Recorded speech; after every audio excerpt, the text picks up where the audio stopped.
US and Iran are walking a fine line between war and diplomacy.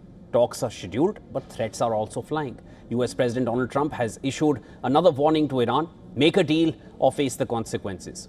In a Truth Social post, Trump said that he would rather have a deal, but warned that if we don't make a deal, it will be a very bad day for Iran and, very sadly, its people as well.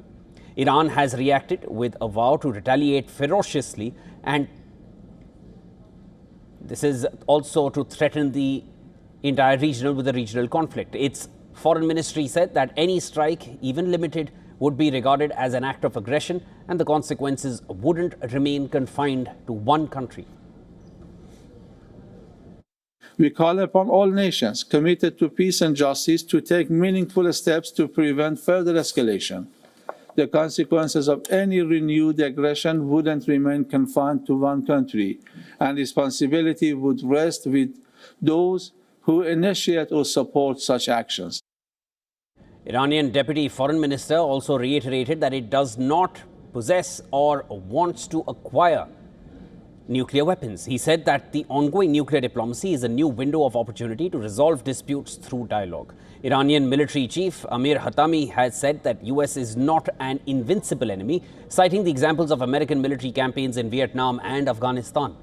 But amid all this threat and counter threats, all of these, diplomacy still remains in motion as both sides show keenness to continue with the talks.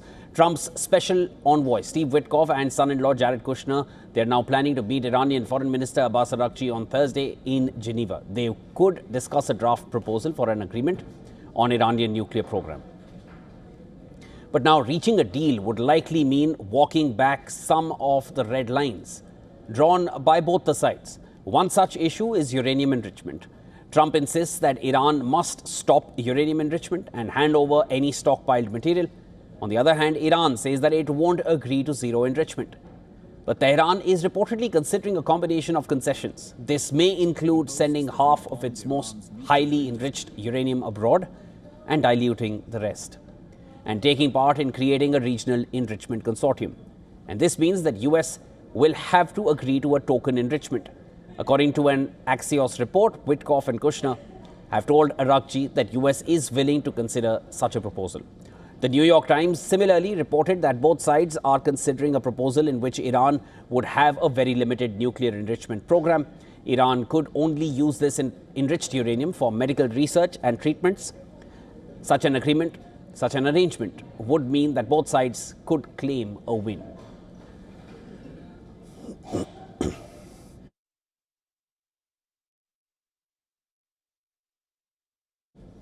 All right, to discuss this further, I'm now being joined by Dr. Amir Javed Anfar, lecturer of Iranian politics at Reichman University in Israel.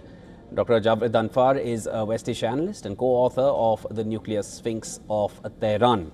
Dr. Javed Anfar, thank you so much for joining me here on the broadcast. Always a pleasure speaking with you. Let me start with the deployments, the military deployments around Iran. They're not stopping, and it is extremely intimidating for any country, definitely Iran as well.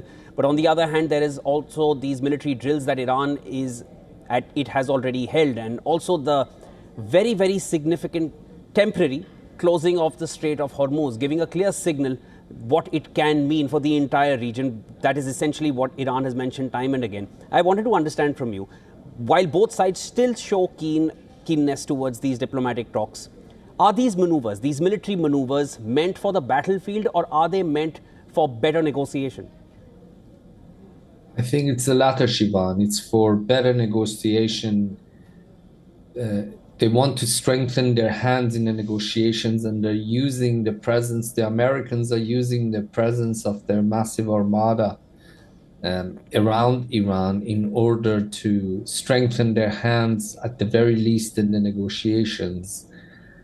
And if they fail, to use them to attack Iran. And likewise, the Iranians are carrying out a number of maneuvers inside their territory, but also they closed off temporarily the Strait of Hormuz in order to tell the Americans that we too have leverage that we can use in the negotiations, because the Iranians believe that President Trump does not want a long war.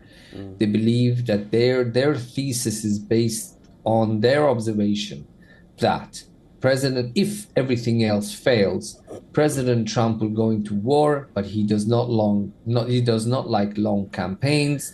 The campaign will be short. At the end, he will realize that he cannot overthrow the Islamic Republic, and that he cannot change the policies of the Islamic Republic. Therefore, after a short burst of fighting, the Americans will have no choice but to come back to the negotiation table and to be more flexible to Iran's demands. This seems to be Iran's main thesis. The Americans believe that no, the best way for now is to at least show you're interested in diplomacy, because if all fails, then they can blame Iran. And in the long term, if the talks fail, then the Americans can use the superior firepower to cause such massive damage to Iran's probably political echelon, military echelon, and military establishment that the Iranians will have no other choice but to accept America's demand. Coming to America's demand, sir, let me take it from there. There was a slight surprise in Trump's tone, and this is what Steve Witkoff mentioned, that Trump was surprised that Iran hasn't capitulated as yet. Now, is Trump wanting to win a war without even fighting it? And does US need to forego this demand of uranium enrichment of Iran to avert a war with Iran at this point?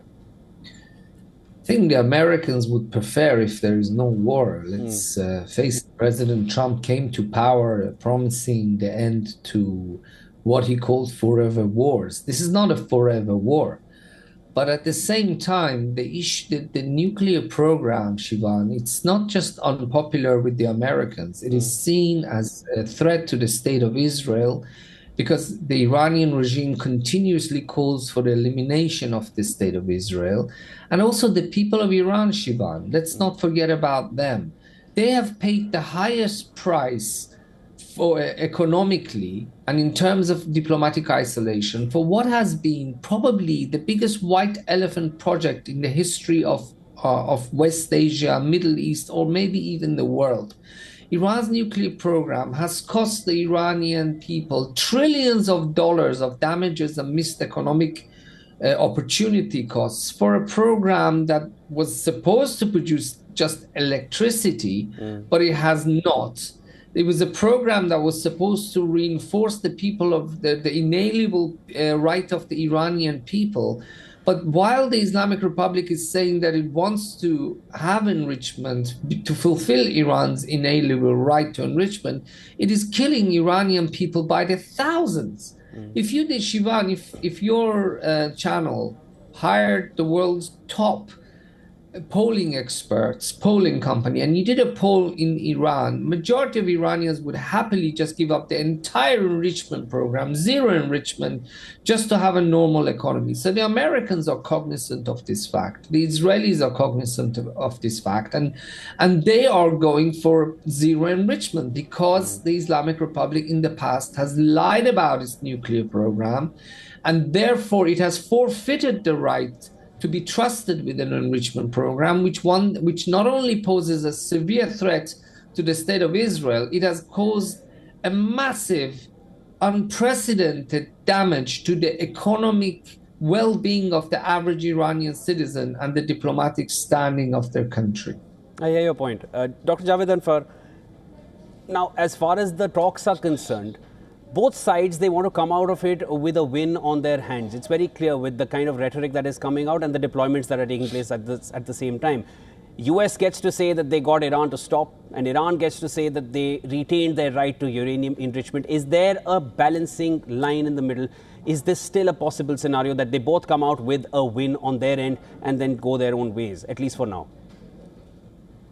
Well, Shivan, that's really difficult to say. It really is up to President Trump.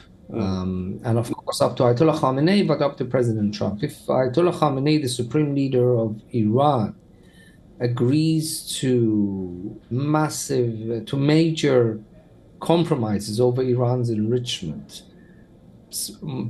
something like every gram of enriched uranium, as soon as it is enriched, is shipped out of Iran, or it is only enriched at a very, very low point, 3.67 forever. And Iran agrees to major inspection by the United States and by the International Atomic Energy Agency, that would maybe be acceptable to the United States.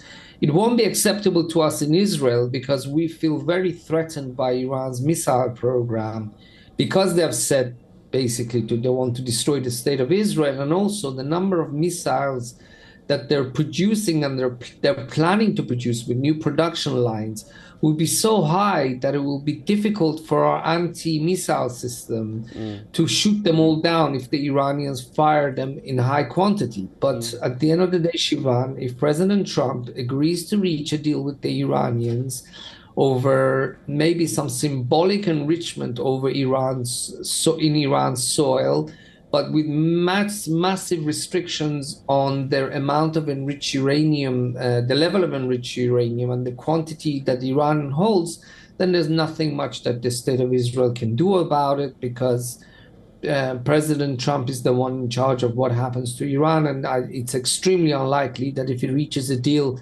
with the Iranians, which precludes Iran's missile program, then we will have to accept it. But we have to wait and see what Ayatollah Khamenei is willing to offer and what President Trump is willing to accept. I hear your point, sir. And as far as Iran is concerned, there are red lines that they're drawing as well when it comes to their missile program and when it comes to their uranium enrichment, which they want to retain, at least in some measure. Let's wait and watch how this one pans out, because it's been nearly 2 months now since the war rhetoric has been continuing, but there is clearly enough evidence that both sides want to end it at the negotiating table. Let's hope it ends there, and amicably so. Thank you so much. That was Dr. Mir Javedanfar joining us from Tel Aviv. Thank you, Shivan.